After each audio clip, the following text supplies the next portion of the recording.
Hello दोस्तों, आज हम बात करने वाले हैं प्रोसेसर के बारे में कि इतने छोटे स्केल पर कंपनी में कैसे बनाए जाते हैं। तो इसके शुरुआत कहाँ से होती है। तो चलिए दोस्तों शुरू करते हैं आज के इस वीडियो को। How to manufacturing processor in a companies. तो इसकी शुरुआत होती है रेत से, मतलब सैंड से, क्योंकि इसका बेसिक कंपोनेंट एक सिलिकॉन चिप होता है जिस पर मिलियंस ऑफ ट्रांजिस्टर को बैठाया जाता है। सिलिकॉन चिप का रॉ मटेरियल होता है सिलिकॉन, जो कि एक रेत के अंदर इसका गुण पाया जाता है। यहाँ पर आपका प्रश्न उठेगा कि सिलिकॉन का ही यूज क्यों हो रहा है। तो दोस्तों, प्रोसेसर बनाने में तो सिलिकॉन एक सेमीकंडक्टर नेचर का एलिमेंट होता है।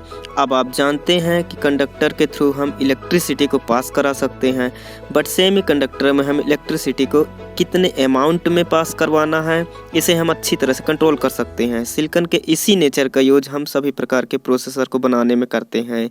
ये पूरा प्रोसेस 2 यूनिट में होता है।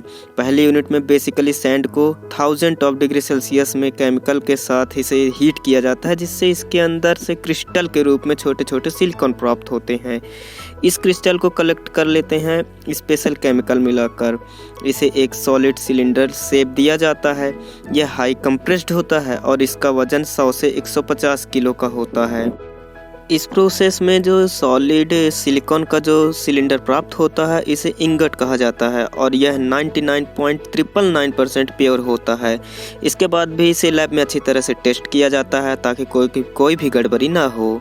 अब टेस्ट पास करने के बाद वेफर्स प्रोसेस शुरू होती है, जिसमें इस सिलेंडर इंगट के पतले पतले स्लाइस काटे जाते हैं, जो कि चिप मैन्युफैक्चरर को बताए थिकनेस के अनुसार काटे जाते हैं। अब इस प्रत्येक स्लाइस पर पॉलिश करके इन्हें स्मूथ किया जाता है ताकि सरफेस पर बिल्कुल भी रफनेस ना रहे।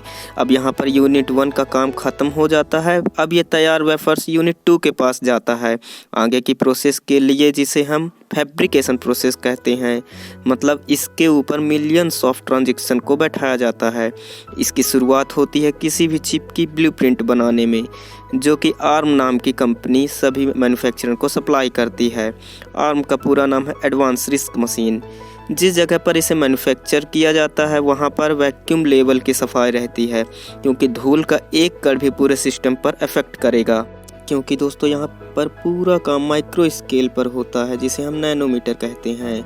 यह दुनिया की सबसे साफ़ सुथरी जगह होती है जहाँ पर धूल का एक कण भी आसपास नहीं आ सकता है। यहाँ वैक्यूम लेवल पर इसकी सफाई होती है।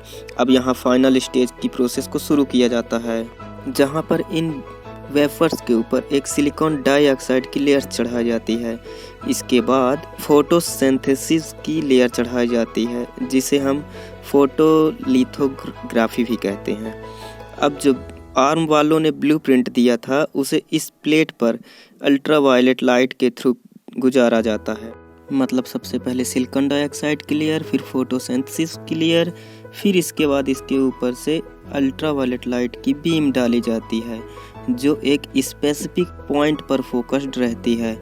अब जहाँ जहाँ अल्ट्रावायलेट लेयर्स गिरती है वहाँ वहाँ का मटेरियल सॉल्यूबल हो जाता है, और जहाँ जहाँ पर उस अल्ट्रावायलेट बीम नहीं पड़ती वहाँ का मटेरियल हार्ड ही रह जाता है। मतलब एक पाथ क्रिएट किया जाता है।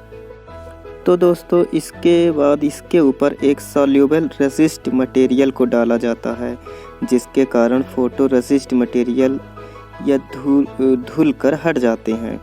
इसके बाद इसमें एजिंग की प्रोसेस की जाती है, जिससे ट्रांजिस्टर की डिज़ाइन शेप दिखने लगती है।